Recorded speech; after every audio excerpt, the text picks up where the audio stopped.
And the first one we're going to comes from Jackson. He's 15 years old in Victoria. Gilly, lately I've been taking a step back and across when batting, similar to Simon Kadich. I usually line up on middle stump, but lately I've been getting bowled leg stump quite a bit. How do I avoid this? Yeah, unsurprisingly. Could be a very simple answer. If you're lining up on middle stump and stepping across, there's probably an answer there. But my first point about this is you need to make sure you have a reason for moving about the crease. Obviously, Simon Kadich does. He feels comfortable. That's the way he likes to approach the ball. It's a big movement, but he gets himself reset with a steady head once he's made that initial step. So workout, I didn't like to move. I was in my stance, and I just didn't move from there. Matty Hayden often said to me, if I was still in my stance, he felt that I was a good chance of getting some runs, which I wish he told me that earlier rather than post-retirement. But let's take an example here. If that's centre stump there, we've got a blue line mark there. It goes without saying, if you're starting on middle and moving across, you're going to expose that leg stump.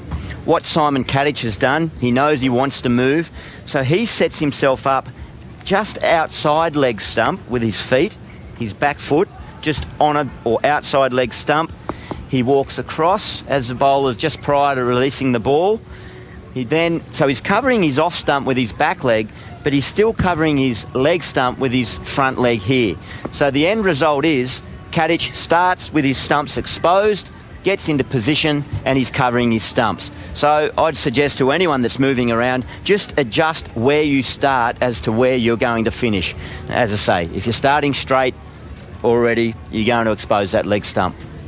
An interesting inquiry from Michael King up in Queensland. Gilly, how do you know the best time to dance down the wicket and go for a big hit? You're the king of those. I've been trying it lately, but picking the wrong balls and getting out. Again, I'm going to refer to Matthew Hayden here. Matthew, particularly facing spinners, used to talk about being in his stance as soon as the ball's released from a spin bowler, if it was what he thought was going to be a full delivery, slight bit of flight about it, he would say to himself, and you could hear him in the nets and in games say, full. And as soon as he acknowledged that, he was off down the wicket. And of course, on the reverse of that, if it looked like it was going to be shorter or darted in, he didn't say short or anything like that. He just didn't say anything, but he just did his natural movement. But it was an acknowledgement in his mind, full, and down he went.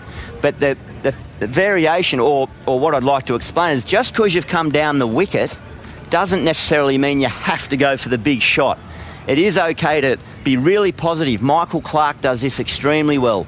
Big strides down the wicket, and if it's not there, you're still allowed to defend or, well, I was going to say pull out of the shot, but you've got to be quick back into your crease if you're going to do that. But just be really clear in your thinking, be decisive. That's what Matthew Hayden is. Really watch that ball closely and make that decision. If you go with commitment. Okay, let's go to Kyle now. Hey, Gilly, I'm a wicketkeeper, and sometimes when the ball doesn't carry to me, I have a bad habit of turning my head before the ball reaches me. This sometimes causes me to miss the ball and give away buys. Can you please give me some tips to avoid this? The old peepers, they're pretty important, aren't they? Oh, yeah. We've all got that natural tendency when a ball's bouncing around in front of us to want to shy away. My first suggestion would be make sure that you are standing the correct depth back to the fast and medium pace bowlers. And generally that means taking the ball as it comes through to you around about hip heights, pretty much the height you want to have it. Of course, there'll be variations, but generally, if you're consistently around that height, taking it, that's fine. Those ones that we've made reference to where it's grubbers along the ground or just keeps a bit low and it's bobbling in front of you, it's almost like the fundamentals of fielding, ground fielding. Get as much of your body behind the ball, so you even get down to the old fielding technique, side on, put up as big a sort of shield, if you like, as possible. And sometimes you're just going to take a blow. You're going to get hit here and there, and occasionally it'll shoot off. You can't do much about that. Naturally, you are going to shy away with your head, but there's nothing. I know junior kids now are wearing helmets when they're keeping. That might hold your position a little bit longer, but sometimes you can't do much about it. And the other thing, don't worry about buys. Don't let them harass you. It's the drop chances or missed stumpings that you need to focus on. Buys, they mean very little.